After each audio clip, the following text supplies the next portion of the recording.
was the last appointment of the day. The summer rain brought out the smell of the old building that the job center I worked in was located. Crusted plaster adorned the walls with cracks on cracks, running up to the leaky ceiling above like veins on a body dying to find its last breath. It was a typical underfunded facility. It had limited resources and no new amenities. It had a resource room for people that needed to use free computers, fax machines, and copiers with resume paper. But the computers were old. Sometimes the internet barely worked, and the entire building had a funny smell, like mildew. Flies buzzed about, landing in odd places or just dying on the floor next to the front door. There was a sign above the security desk where the secretary normally sat that read, "Come in, we are awesome." Today, the secretary had already left for the day, as the county office only paid for a half-day on Fridays. The only person still at the front desk was the security guard, Mac. Not many people came to the center when the weekend was about to take off. The 2 double doors only opened by a key card, opened and shut, making their squeaky, screechy sound as they opened to let Mrs. Hanson out. "Thank you, Lauren, I mean it," said the plump older woman. "No problem, Mrs. Hanson. You will do great on the interview. Just act confident." I politely buzzed her through the 2 large doors to the front of the lobby, and then went and sat at my desk. I looked down at the folder with only a name and a weird date of birth. I had only a couple of hours left. The day had begun like any other. I awoke to the alarm on my phone chiming loudly next to my bedstand. I had to fight the urge to throw my phone across the room as I reluctantly got up, stretched, and went to get ready for my long day at work. It wasn't a particularly exciting day, and I only had 1 or 2 appointments. I work in a county office building as a kind of life coach. I help people that don't have jobs get them. They tend to have a lot of barriers like writing resumes, learning how to dress and present themselves to potential employers. Most of them can be a little uneducated also, and in those cases training is needed to make them more employable. I had just got out of the shower when my phone went off. It was Cheryl, one of my coworkers. "Hey Lauren, sorry I'm in bed sick with a cold. Anyway, can you take my 3 o'clock appointment today?" I sighed. I texted back, "No problem," and continued getting ready for work. I know I didn't have to take her appointment. I even had plans to leave early at the end of the day. I just figured, how long can it take? New customers had to be assessed, and that usually only took 30 minutes or so. I could have the customer in and out, and I could still be out by 4. Just in time to drive into the city before the traffic rush and meet Dave, my boyfriend, for our anniversary dinner. He had made reservations at some pricey joint for 5:30. Then we'd be off to the Broadway show I had begged him to take me to for the last year. When I got to work, I found the info on Cheryl's desk calendar for the appointment I would be taking. There was a stack of folders on her desk, and the folder for the customer I would be seeing was on top. I opened the folder, and I thought it was strange there was no information inside except the name of the customer, Raymond Johansson. Date of birth, 1/1/1951. Normally it would contain some form of additional information, such as the reason he was scheduled or who referred him. In this file, there was nothing. I had grabbed a donut from the bakery on my way into work. I bit into it and instantly got a nasty taste in my mouth. Something was off about it, and it went into the wastebasket under my desk. I sipped my coffee, preparing for my day. That day seemed to drag on. Most of the staff left early on Fridays to get a jump on the weekend. Our office, being in a more rural area, was further from the city.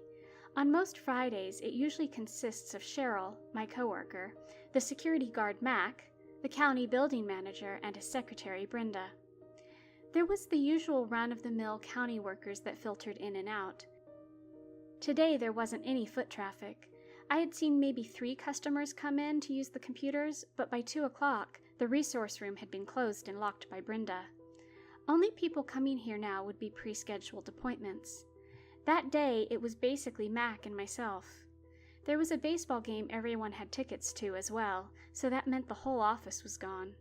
I don't know if you've ever been in a large building alone, but it is a very empty feeling. The day went on, and I had one cancellation, so that left me with my morning appointment and nothing until Raymond Johansson. Sometime after lunch, I noticed from my window seat it got very dark outside, and I could see storm clouds in the distance. It grew very quiet. Something felt off, and I shivered. I went to tell Mac I would have a late customer, and to just let me know when he arrived. I had to wake Mac as he was sound asleep at the front desk. He apologized and wrote the information down. Around 2:45 p.m., I happened to see the wind had picked up considerably. The parking lot was empty except for a few cars. I was typing an email and not really paying too much attention to the outside when out of the corner of my eye I noticed a man. I looked up and saw a man in an old brown tweed jacket. He wore brown dress pants that looked dirty. He looked thin and had short gray hair slicked over to one side. I only thought it was weird because by now it had begun pouring rain. Why would anyone just stand there like that? I went back to my email and once again stopped because I noticed the man walking toward the building very slowly. I looked up and he stopped, but I noticed he was staring at me. I didn't think it was too weird at first. I mean, I worked with the public. I had seen some of the craziest things in the years I had been there. He kept staring at me when I saw him run towards the window where I was. I sat in shock as he came nearer and nearer. Then he slapped the window in front of me and I jumped out of my seat.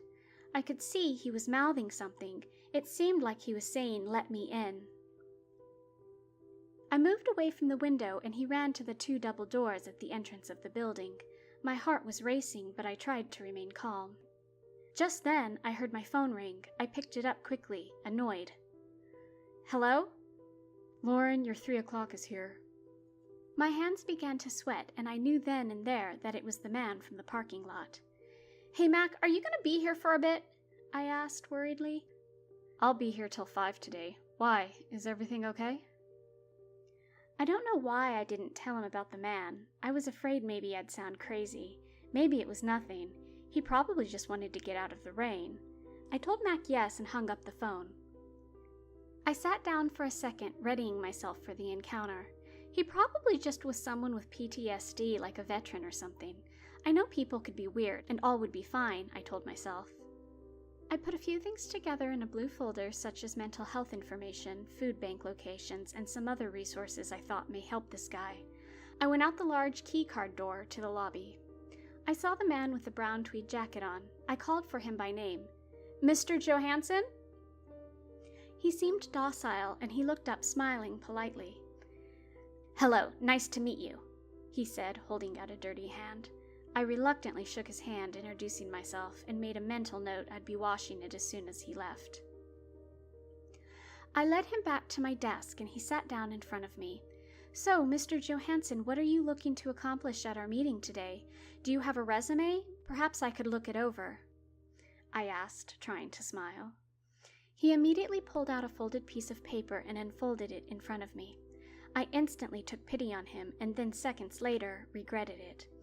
He picked it up, and instead of a resume, it was a list. The first thing on the list was duct tape.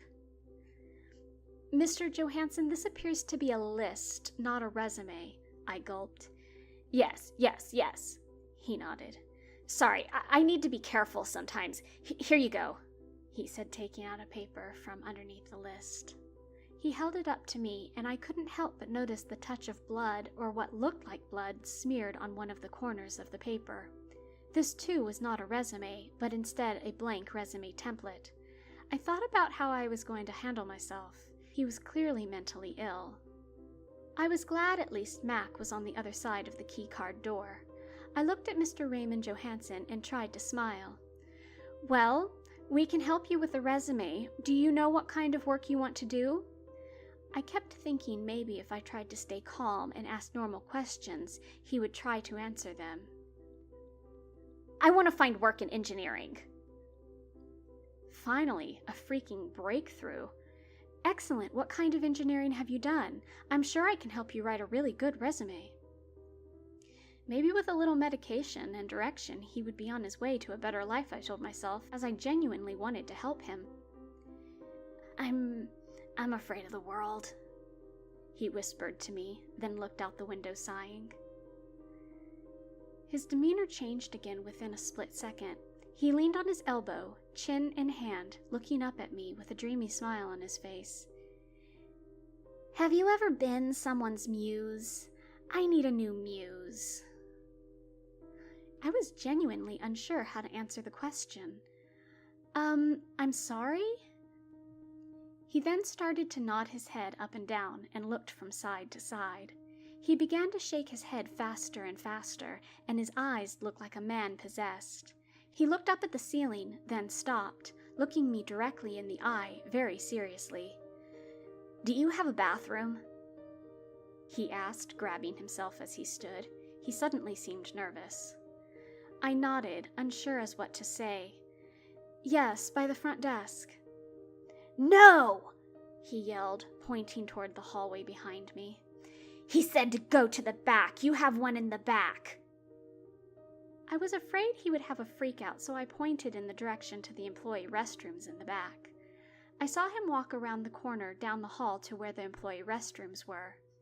I looked at the papers again in front of me. The list he had sent chills down my spine. Number 1, duct tape. Number 2, bleach. Number 3, plastic. Number 4, knives.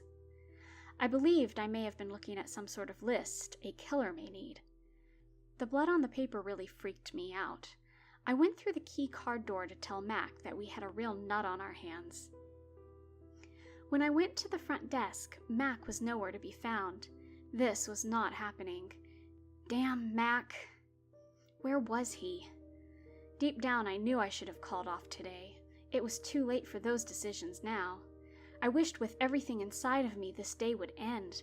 I waited for a good 15 minutes or more to see if Mac would come back, but he never did. I was beginning to feel frustrated. I reluctantly went back through the keycard doors, and I went straight to my desk to look for my cell phone to call the cops if I needed to. Suddenly, as I stepped over the threshold, the power in the entire building went out as the storm outside seemed to have knocked out a power line. I quickly went to my desk to find my phone. As I reached down to pull out my purse in the bottom drawer of my desk, I felt it. Someone was breathing heavily behind me. I stood up slowly, and I felt a tap on my shoulder. I slowly turned around. Mr. Johansson stood grinning at me holding a bloody knife, and was now wearing Mac's security hat and jacket. It was the most bizarre sight that it is hard to find the words to explain my shock. I found my muse. Isn't it beautiful? Such a pretty color red.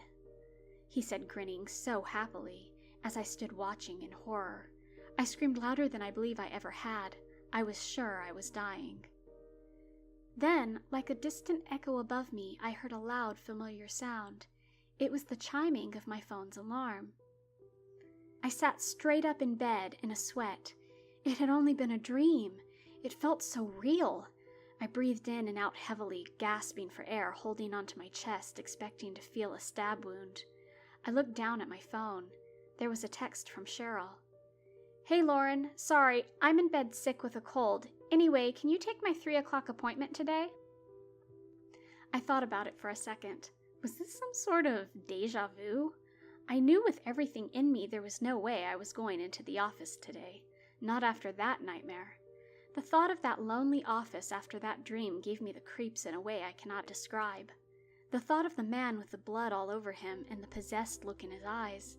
I will never forget that dream. It still haunts me to this day. I quickly texted her back and told her I would be taking today off as well. No problem, I'll just go in late for half day, was the reply, and that was that. I had a lovely weekend with Dave and got to see Book of Mormon on Broadway, which was pretty funny, I have to say. When Monday rolled around, I drove into work as usual, and I was shocked to see cop cars surrounding the front of the building and yellow tape in front of the 2 lobby doors. I bolted out of my car and quickly ran up to one of the officers. What happened here? Is everyone okay? Sorry, ma'am. I can't say anything. Do you work here? I showed the officer my work badge and he directed me to a detective who had to ask me some questions. I learned that Cheryl had been stabbed to death. Mac was sleeping at the desk when he got taken from behind. Poor Mac. Poor, stupid Mac. I felt sick to my stomach and I wished I had some way to prevent it. Poor Cheryl. I couldn't get the dream out of my head. The man who had done it was an escaped mental patient that had stolen some clothes from a local Goodwill, such as a tweed jacket, and it was caught on camera. They found his prints on everything and arrested him. To think of what could have been will haunt me for the rest of my life. The authorities had no idea how he escaped the mental facility because it was highly secured. I still keep tabs on the guy, who remains locked up in a secure mental facility. I no longer work at the same place. I quit that same day. The thing that still bothers me is that Cheryl died in the same manner I was about to in my dream. She was trying to get something out of her desk drawer, and he stabbed her in the chest. This happened about 5 years ago, and I try not to think about the events. I am married to Dave, and we have a son together. Yet out of the blue the other day I went to get my mail, and inside was a pink envelope with a card inside and no return address. I opened the card, and it wasn't anything special. It just said, "Thinking of you." It had one thing inside that sent me into hysterics. It was a bloody piece of paper with a list on it. Number 1, duct tape. Number 2, bleach. Number 3, plastic. Number 4, knives.